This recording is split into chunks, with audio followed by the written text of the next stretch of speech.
Bonjour les enfants, on se retrouve aujourd'hui pour continuer et même terminer notre leçon d'histoire qu'on avait commencé et qui s'intéressait à l'Orient ancien au 3e millénaire avant Jésus-Christ. Donc l'Orient ancien, c'est un territoire extrêmement intéressant, très ancien et très intéressant pour trois choses. Tout d'abord parce que c'est le territoire, on l'avait vu, où sont apparues les premières formes d'organisation des hommes, d'organisation urbaine pourrait-on dire des hommes, avec l'apparition des cités-États. Ensuite, c'est dans ce territoire où est apparue pour la première fois l'agriculture, c'est-à-dire ce qui nous permet aujourd'hui encore de nous nourrir. Et puis vous allez le voir avec le cours d'aujourd'hui, c'est aussi dans ce territoire où une nouvelle chose est apparue pour la première fois, encore une nouvelle chose qu'on étudie, qu'on utilise toujours aujourd'hui. Tout comme les cités-États, on a les villes aujourd'hui, tout comme l'agriculture, on l'utilise aujourd'hui. Mais il y a cette troisième chose qu'on utilise encore aujourd'hui, extrêmement importante, que vous utilisez même tous les jours, est apparue il y a 5000 ans maintenant, dans ce territoire de l'Orient ancien. Donc justement, pour pouvoir comprendre ce que c'est, vous aviez eu un petit exercice à me faire sur un objet archéologique très particulier qu'on appelle le disque de Yadun-Lin. Donc ce disque, donc je ne voudrais pas trop en dire parce que certains n'ont pas encore rendu le travail, mais ce disque, c'est un objet un peu particulier, je vous le réexpliquerai quand on se reverra en classe. Ce qui était en fait très intéressant sur ce disque à me repérer, c'est qu'il porte des marques, alors moi si je peux zoomer c'est assez facile, mais des marques avec des formes triangulaires, des formes quelque peu géométriques. Et en fait, ces marques, ce sont quoi? En fait, ce sont des écritures. C'est une écriture, pour être plus précis. C'est une écriture qui date, donc là, cet objet date d'environ de 1730 avant Jésus-Christ, si je me souviens bien, très ancien, donc il date du XVIIIe siècle avant Jésus-Christ, ce disque. Ce disque, cet objet circulaire, en fait, porte une écriture. Alors, c'est très intéressant de savoir ce qu'elle dit, ça nous servira après. Je vais vous le lire, ce qui est écrit sur le disque. Donc, ce qui est écrit sur ce disque, c'est ici, c'est Yadun-Lin, qui était un roi de Mari de 1810 à 1793, et fils de Yadin-Lin, roi de Mari, de Tutul et du pays de Anna, roi fort qui contrôle les rives de l'Euphrate. Le dieu Dagan proclama ma royauté, l'arme puissante qui abat mes ennemis, il me la donna.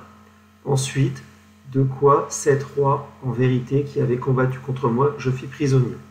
Leur pays j'annexai, c'est-à-dire leur pays, je l'ai pris, si vous voulez. Les dommages des rives de l'Euphrate, j'effaçai de mon pays en paix et je fis demeurer. Des canaux j'ouvris. Je fis perdre dans mon pays l'habitude d'aller puiser de l'eau. Je construisis la muraille de Marie et je creusai son fossé.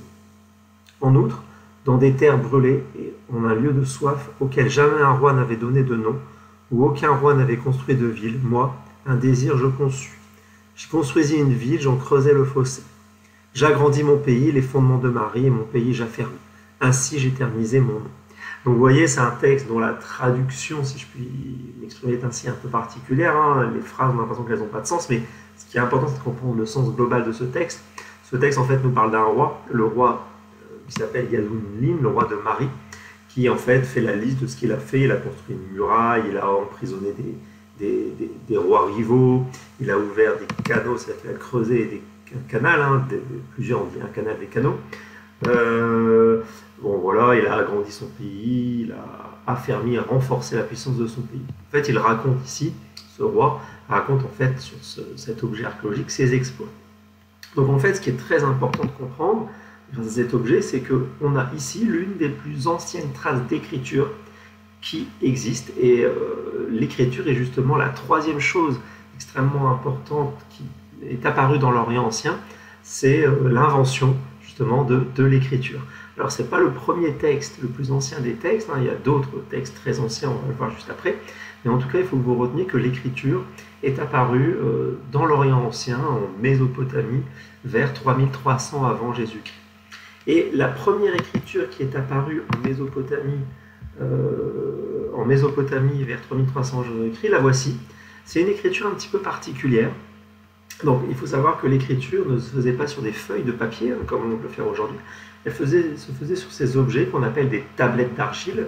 L'argile est cette terre molle, un peu grasse, collante, que vous pouvez ensuite faire sécher, même faire cuire pour obtenir quelque chose de rigide. Vous voyez, vous avez cette tablette d'argile et sur cette tablette d'argile, des personnes qu'on appelle des scribes écrivait en fait, faisait comme vous le voyez, des dessins, et ces dessins en fait avaient une double signification, hein. Soit ça pouvait représenter un objet, un mot, un objet du réel, ou alors ça peut aussi exprimer une idée. Si vous prenez par exemple le premier ici dessin, vous voyez très clairement une main qui est représentée, donc cette main ça peut très bien vouloir dire main, mais ça peut aussi vouloir dire prendre, tenir, saisir, attraper quelque chose. Autre exemple ici vous avez une sorte vous pourriez penser à un arbre, ou en fait c'est pas un arbre, c'est un épi de maïs. Et donc vous voyez, cet épi de maïs est représenté de manière schématique pour parler d'un épi de maïs. Alors vous allez me dire, qu'est-ce que ça peut être ça? En fait, ça c'est une autre particularité de ce type d'écriture qui a été inventée, de la première écriture qui a été inventée. À la fois, on utilisait des dessins de choses réelles pour représenter un objet, une partie du corps, une plante, etc. On va aussi utiliser une tête d'un animal pour parler d'un animal, ou alors pour représenter une idée. Et tout ce qui va être des formes comme ça, on va dire plutôt en forme de cercle, en forme d'encoche, en forme de triangle, c'est tout ce qui va être utilisé pour compter, pour faire de la numération, pour donner des chiffres. Vous voyez là, vous avez une quantité de chiffres, indéterminée, moi je ne suis pas capable de la lire, je vous avouerai. Donc une quantité de chiffres, un épi de blé, un épi d'orge, et puis là vous avez une sorte, vous allez me dire, de fourchette, de râteau peut-être, ce serait plutôt un râteau, c'est l'idée de ramasser. En fait, là, vous avez sur cette partie de la tablette la quantité d'orge ou de céréales qui a été ramassée. Voilà ce que veut dire cette partie basse de la tablette. Donc vous remarquez aussi que cette écriture elle est un peu particulière parce qu'elle ne se lit pas comme nous de gauche à droite. En fait, elle se lit de manière totalement indépendante. Il n'y a pas forcément de lien entre les parties. Vous voyez que c'est divisé en cases et chaque case peut se lire indépendamment de l'une de l'autre. On peut commencer par celle-ci ou par celle-ci. En fait, c'est des choses différentes. Et vous voyez, cette main peut signifier globalement l'idée que de tout ce qui a été ramassé, puisqu'on a une énumération ici de choses qui ont été ramassées dans des champs très certainement. Donc cette première écriture, la plus ancienne écriture de l'humanité, s'appelle se nomme les pictogrammes, qui ont été inventés donc en Mésopotamie vers 3300 v.C. Alors vous allez certainement me poser la question de savoir pourquoi nos ancêtres ont inventé l'écriture. Ça c'est une bonne question, donc on n'a pas la réponse. Peut-être qu'un jour, vous la trouverez. On n'a pas la réponse du pourquoi. On imagine, les historiens imaginent qu'en fait, il a fallu trouver un moyen de plus en plus élaboré de pouvoir communiquer entre les gens, parce que vous doutez bien que les habitants d'une cité-État communiquaient de manière orale, mais il a fallu à la fois communiquer différemment, communiquer aussi entre différentes cités-États, se passer des messages entre différentes cités-États, et puis ils ont commencé à inventer cette écriture pour pouvoir communiquer, qui en fait rappelle quelque part aussi les peintures rupestres et pariétales qu'il y a pu avoir durant la préhistoire, hein. Des dessins qui racontent des choses, donc voilà, ça s'inspire de ça, et ça a été l'invention d'un nouveau moyen de communication. Donc ça, c'est la première écriture qui a été utilisée par les habitants de différentes cités-États de Mésopotamie. Et puis progressivement, vers le 2e millénaire avant Jésus-Christ, on n'a pas la date précise, hein, entre 3000 et 2000 avant Jésus-Christ, dans plusieurs cités-États, l'écriture a évolué. On est passé de cette écriture pictogramme avec des dessins qui représentent des objets ou des idées, à une écriture beaucoup plus abstraite. Vous voyez cette écriture ici que vous avez retrouvée sur le disque d'Yadoulin, et elle n'utilise plus du tout des objets du quotidien. En fait, ça représente plutôt des formes géométriques. Des formes géométriques, des carrés, des ronds, des triangles, des parallélogrammes. Et vous voyez, ces formes géométriques, elles sont assemblées de différentes manières pour donner une forme géométrique plus large, mais elles sont toutes composées d'une sorte de petite pointe triangulaire. En fait, cette petite pointe triangulaire, elle s'explique parce que les scribes qui utilisaient cette autre écriture utilisaient un outil qu'on appelle un calame. Ce calame, en fait, c'est une tige de roseau, une tige de bois, ou ça peut être du bambou aujourd'hui. Et vous voyez qu'il y a cette forme un peu pointue et triangulaire que vous allez retrouver à chaque fois, par exemple ici. Vous allez retrouver ici cette forme pointue et triangulaire. Et en fait, les scribes, ceux qui savaient écrire, enfonçaient leur calame dans cette cette tablette d'argile, dans ce morceau d'argile qui était mou, hein, qui était encore mou, et puis après qui durcissait lorsqu'il laissait sécher ou lorsqu'il le faisait cuire éventuellement, plutôt laisser sécher. Et donc là, vous avez une autre écriture qui a été utilisée en Mésopotamie, qui est apparue entre 3000 et 2000 avant Jésus-Christ. Et cette écriture s'appelle l'écriture cunéiforme parce qu'en fait, elle utilise ce qu'on appelle des coins ou des clous qui représentent la pointe de ce calame. Et vous voyez, elle est beaucoup plus abstraite, c'est-à-dire qu'elle ne représente plus du tout des objets qu'on pourrait facilement reconnaître. Vous êtes bien d'accord que ça, ce triangle, ce carré là, divisé en 4 plus petits carrés à l'intérieur, ne peut pas du tout représenter un mouton. On est bien d'accord que personne ne peut voir que c'est un mouton. Hein. Voilà, c'est une forme géométrique carrée, mais ça ne peut pas représenter l'idée d'un mouton. Comme ici, cette croix que vous avez là ne peut pas représenter un chevreau, personne ne peut le deviner. Donc voilà, on a une écriture beaucoup plus abstraite qui représente des choses qu'on ne peut pas reconnaître dans le quotidien. Et donc pour les nombres comptés, on utilise toujours la même chose, hein, soit des coins qui s'enfoncent ou des ronds, on enfonce le calame, on enfonce un doigt pour pouvoir faire ses pointes, ses ronds, pour pouvoir justement compter. Alors vous allez certainement me demander pourquoi l'écriture a-t-elle changé en Mésopotamie, passant de l'écriture pictogramme à l'écriture cunéiforme. Eh bien en fait la raison, vous allez voir, elle est assez simple. En fait c'est beaucoup plus rapide. Il y a une question de rapidité d'écriture. Il faut bien vous dire que la tablette d'argile elle sèche plus ou moins vite, surtout dans un territoire où il fait chaud. Et donc il faut pouvoir écrire assez rapidement. Et donc pour écrire rapidement, les scribes ont inventé cette écriture plus simple, plus rapide, et ça permet d'aller beaucoup plus vite. Donc voilà les deux types d'écriture qui ont été utilisés, et donc la première, la plus ancienne étant les pictogrammes, la suivante étant les signes cunéiformes, qui ont été inventés en les ancêtres des écritures que nous on utilise aujourd'hui, les ancêtres lointains. Alors vous le savez, j'espère que vous vous en souvenez, hein, vous le savez que dans le territoire de l'Orient ancien, il n'y a pas que les cités-États de Mésopotamie, il y a un autre très grand peuple différent qui est le peuple des Égyptiens, et ce peuple des Égyptiens lui-même avait utilisé une autre écriture qui a existé, qui est apparue en même temps, très différente de celle que nous on utilise aujourd'hui, et que vous connaissez vous connaissez, hein, que vous avez déjà certainement peut-être étudié à l'école primaire, ce qu'on appelle les hiéroglyphes, qui est cette écriture représentant des animaux, des objets très colorés, et qui, comme les pictogrammes, en fait, ces dessins peuvent représenter l'animal lui-même, un objet qui existe vraiment. Ça peut aussi représenter une idée. Et la petite particularité des hiéroglyphes, c'est qu'ils peuvent aussi représenter des sons. Donc on avait quelques pictogrammes et cunéiformes qui pouvaient représenter des sons, mais il y en a beaucoup plus dans les hiéroglyphes. Les hiéroglyphes, beaucoup de dessins en fait représentaient aussi éventuellement un son. Vous voyez par exemple l'œil, ça peut aussi représenter l'œil comme étant l'œil d'un animal, d'un humain, mais ça peut aussi être voir, regarder, observer. Et puis ça peut être un son, mais dont je ne les connais pas, moi ces sons, je vous avouerai, j'ai jamais étudié les hiéroglyphes. Dernière chose que j'aimerais qu'on étudie sur ces différents documents d'écriture, c'est essayer d'étudier, de comprendre à quoi ça sert l'écriture. Pourquoi nos ancêtres, dans l'Orient ancien, ont-ils utilisé l'écriture. Donc vous voyez cette première tablette d'argile, de pictogrammes, tablette d'argile avec des pictogrammes, permettait de compter des récoltes agricoles. Donc voilà la première utilité, compter les récoltes agricoles. Ici, quand on est passé à des signes cunéiformes, on a un autre exemple d'utilisation de l'écriture, c'est pour compter des moutons, compter des chevaux.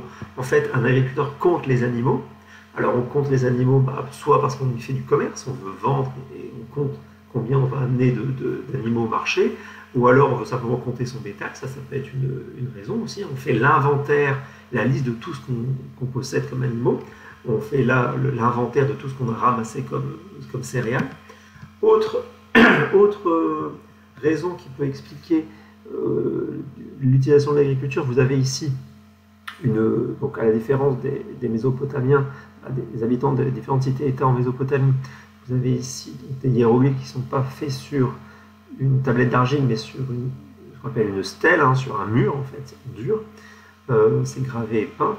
Et ici vous avez en fait la stèle de ce qu'on appelle un mastaba de la princesse Néfertiabé. Un mastaba en fait c'est une sorte de pyramide beaucoup plus petite avec un toit plat. Et cette stèle en fait c'est une liste de prières pour la princesse Néfertiti parce qu'elle était enterrée dans ce mastaba. Donc en fait, vous voyez, l'autre utilité de l'écriture, c'est aussi pour écrire des prières pour les personnages importants.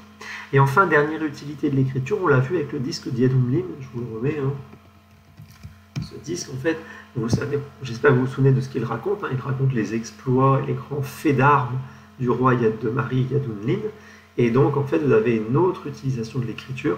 L'écriture était aussi utilisée pour raconter les grands exploits des rois, afin qu'on garde une trace pour le futur, en fait, une trace de ce que ces grands personnages ont pu faire. Et donc, ce sont des outils extrêmement importants pour l'historien, puisque, en fait, c'est grâce à ces traces, grâce à cette invention de l'écriture, qu'on peut raconter ce qui s'est passé dans le passé, justement.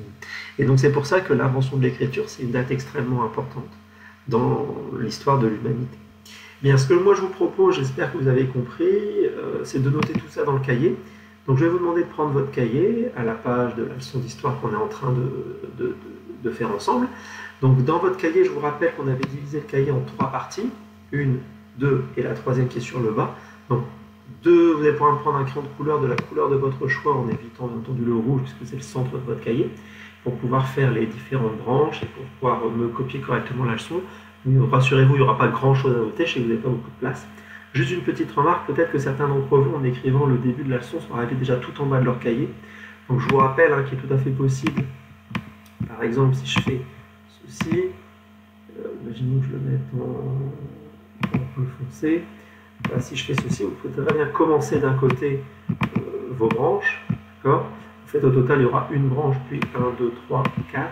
Vous pouvez très bien faire comme ceci, en faire 2 d'un côté et en faire 2 de l'autre. Ça ne pose pas du tout de souci. De toute façon, vous allez vous retrouver avec les couleurs puisqu'on colorie chaque partie d'une couleur. Donc on y va, on va pouvoir noter dans notre leçon les différentes choses qu'on a apprises aujourd'hui. Et comme ça, cette leçon l'histoire sera terminée. Donc on va pouvoir noter, première chose qu'on a apprise, que l'écriture a été inventée dans l'Orient ancien au 3e, vers 3300 avant Jésus. Première étiquette. Première étiquette à noter. Vous soulignez bien cette phrase en rouge parce qu'elle est extrêmement importante.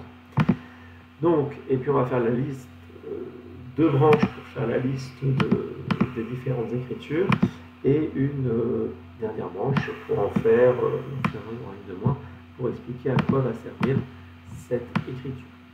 Donc tout d'abord, on peut noter la première écriture inventée et l'écriture pictogramme en Mésopotamie. Chaque dessin représente un objet ou une, pour simplifier en pas dans les détails, ou une idée.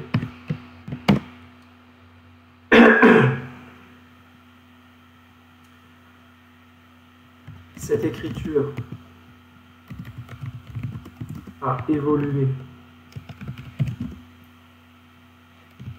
pour se simplifier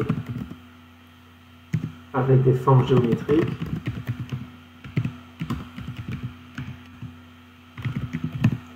Cette écriture a évolué pour se simplifier avec des formes géométriques et pour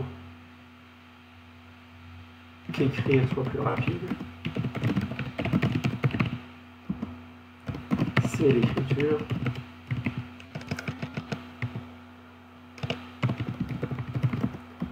cunéiforme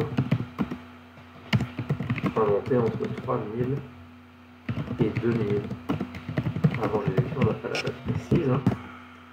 Voilà, c'est la plus grande partie. Notez les autres générations seront un peu plus courtes.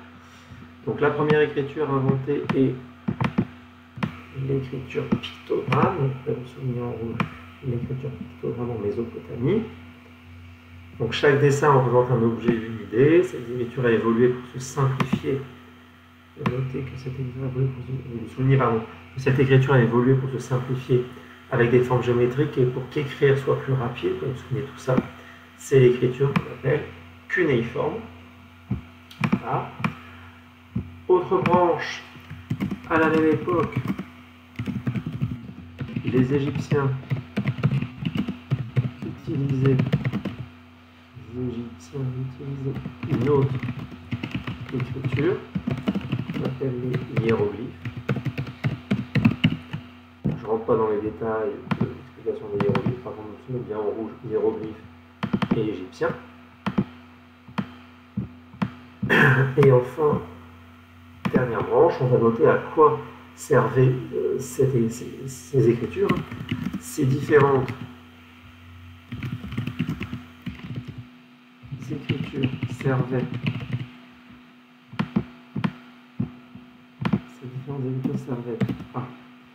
donc, tout d'abord, par exemple, raconter les exploits des grands personnages comme les rois, à faire du commerce. On a vu avec les deux tablettes d'argile, à faire du commerce, à faire des inventaires de biens, c'est-à-dire en fait des listes de ce que l'on possède. Donc, à raconter les exploits des grands personnages comme les rois, à faire du commerce, à faire des inventaires de biens, des listes de ce qu'on possède, et des prières. Donc vous me souvenez dans cette dernière partie ce à quoi servaient les différentes écritures, donc à raconter les exploits des grands personnages, faire du commerce, faire des inventaires de biens, faire des prières. Donc voilà pour cette leçon d'histoire qu'on a terminée. Donc je vous rappelle que l'Orient ancien, si on l'a étudié, c'est parce qu'il y avait ça de très très important. Ce qui était très important, c'est que c'est le territoire où est apparu les premières formes d'organisation des hommes, c'est-à-dire les cités-États. C'est dans ce territoire où est apparu, on a les traces les plus anciennes d'apparition de l'agriculture. Et enfin, c'est dans ce territoire où l'écriture a elle aussi été inventée. Donc voilà pour cette leçon. N'oubliez pas de colorier les différentes parties de votre leçon. N'oubliez pas aussi de me l'envoyer par mail, sous la forme d'une photo par mail via l'ENT comme d'habitude. Et puis j'ai un petit exercice pour vous à vous demander pour la fois prochaine. C'est à la page suivante du cahier multimédia. Allez, je vous remercie de m'avoir écouté. Bon courage, travaillez bien. À bientôt, au revoir.